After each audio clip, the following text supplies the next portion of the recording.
Well, let's try to bring in Lee Quane once again of ECA International. Joins us from Singapore. Lee, hopefully you're enjoying your clean air in Singapore this morning. Hopefully you can hear me. Let me talk to you about Hong Kong, because recently ECA International released your own study back in June, and Hong Kong really trickled down the list in terms of competitiveness because of the bad air quality here in the city. Indeed, you're right.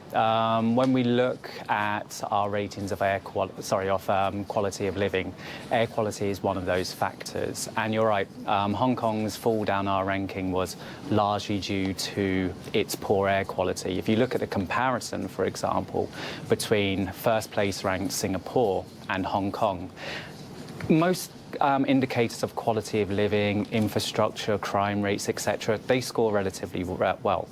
The difference between the two is the fact that, as you've mentioned, you suck in poor air in Hong Kong. Here in Singapore, it's like breathing fresh air every day.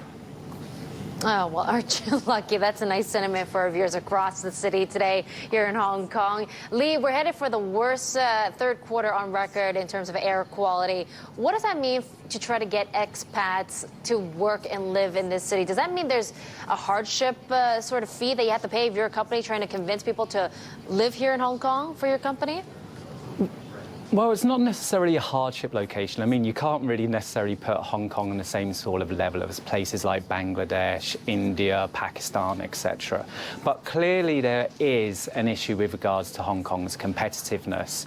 If you're looking at how attractive Hong Kong can be vis-a-vis Singapore, well, you have to ask questions that are considering whether or not Hong Kong can now attract the right people.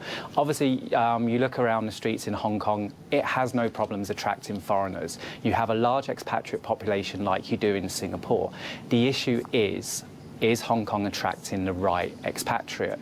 For example, is it attracting people with families? If that's the case, these are people who've generally got experience, who are senior level, who are basically your leaders of your organisation.